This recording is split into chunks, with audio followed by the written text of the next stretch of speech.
that was done to us in the houses. Nobody never said too much about that, and nothing was done. But let something be burned, by a black man, and then, my God, you see, the flag is drenched with our blood, because you see, so many of our ancestors was killed because we have never accepted slavery. We had to live on it, but we've never wanted it. So we know that this flag is drenched with our blood. So what the young people are saying now, give us a chance to be young men, respected as a man. As we know, this country was built on the black backs of black people across this country. And if we don't have it, you ain't gonna have it either, because we gonna tear it up. Black Americans are citizens of this country. Our uprisings are not rooted in a sense of unearned entitlement. We built this country with our hands, blood, sweat, tears, and our prayers. Many of us have ancestors that were here before there was a United States of America. Some were brought here on ships to work for free against their will, suffering countless abuses, theft, and sabotage. Everything has been taken, beaten, and forced out of us. We don't have to ask anyone to join us in our plight. They are drawn in because we are the heart and soul of America. You see, when Black Americans protest, it grabs the attention of the entire world, and it tugs at the heart and conscience of those who are human, because we're protesting for a righteous cause. With all the injustices, the forced abject poverty, the deliberate sabotage of our people, our communities, and any endeavors that we pursue, we tend to only hit the streets when one of our brothers or sisters have been unalived, unjustly, usually by the police, and in some cases by a white supremacist or some immigrant that has come to this country with the white supremacy ideology. We didn't rush the border and force ourselves as a burden to be visited upon the tax-paying citizenry. No, in fact, everything we have fought so hard for has been given to any and everyone that chooses to come to this country, both legally and illegally. We have been calling for the much-needed reparations we deserve. Yet, these people come here by the millions, flood our neighborhoods, schools, and social service offices, benefiting from our struggle, then have the audacity to call us lazy. Due to America's capitalistic system and its love for free and cheap labor, these immigrants take job opportunities from Black Americans and all Americans. They cause inflation due to increased consumption of goods and services. Then they tell us, Black Americans, no more money for you. That's how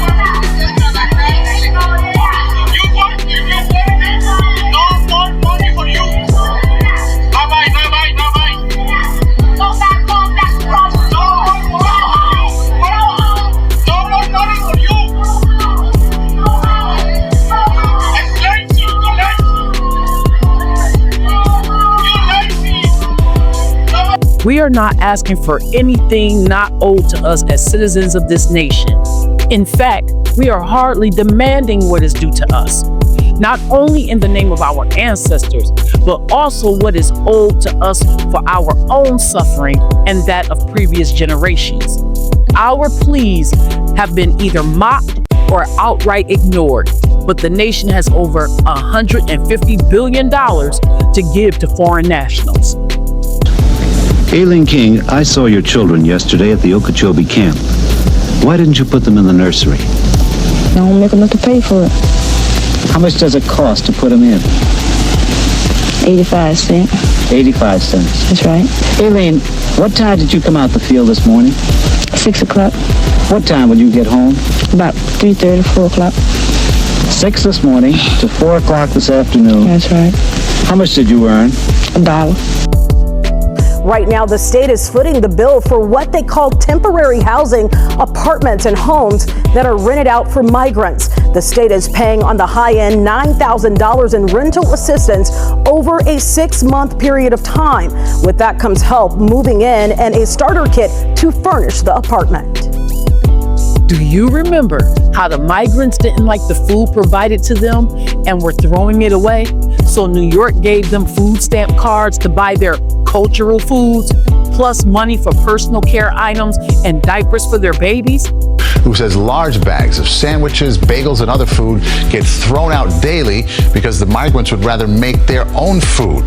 Now, let's take a look at what was and was not provided for our forefathers and mothers who were citizens of the United States, migrating from one region to the other for work opportunities in this country.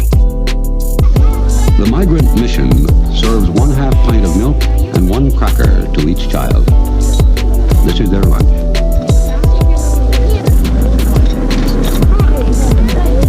Their parents eat lunch in the field, sometimes 75 miles away. This is the living space of Eileen King and her 5 children. The room is similar to their winter quarters in Belgrade, only smaller. Children, as usual, were left to fend for themselves. Jerome, how old are you? 9. What is your sister's name? Lois. That's Lois. And what are your other sisters' names? Catherine. And Beulah. What happened to your foot, Jerome? Dig a nail in at the bottom one shot. What did your mother do for that? Put some alcohol on it. Where do you sleep, Jerome? In this bed. You have this big bed? Yes. What happened? How did you get that hole in that bed there, Jerome? Rats. The what? Rats.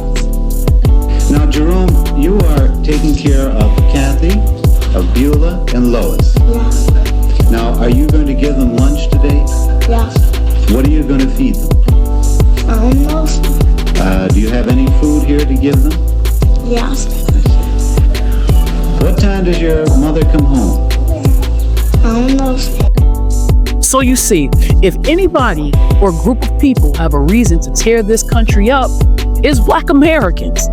If we took to the streets for every injustice we suffer at the hands of this nation and its wicked politicians and government, there would be no nation for anyone to break into or trespass upon. We have fought and won the wars of this nation, halfway civilized these brutish monsters that run it, endured every evil deed they have thrown at us. So there is no comparison to any protest we have done, whether peacefully or expressive of our frustrations, such as the Rodney King and George Floyd protests that at times became violent and destructive. But these entitled immigrants who have not had to fight for anything, but have had everything handed to them, feel as though this nation owes them something, and they have a right to destroy it, throwing items at our police, assaulting other law officials. They are setting fires to cars, buildings, and even the national flag, while proudly displaying flags of foreign nations that they are fighting tooth and nail not to go back to. If they can fight this hard here, why haven't they fought this hard to make something of their own homelands so that they don't have to come here? So no, Black Americans owe you nothing. And those of us with some sense of pride will never protest with you for such an unrighteous cause. As for the agricultural needs of this nation, the farmers and corporations have received enough free and cheap labor, most of which is on stolen land from African Americans and our ancestors. We have AI now. They can use their enormous profits to invest in AI technology to replace the labor of these immigrants. Boom, problem solved. We cannot depend on foreign nationals to feed the citizens of the United States of America.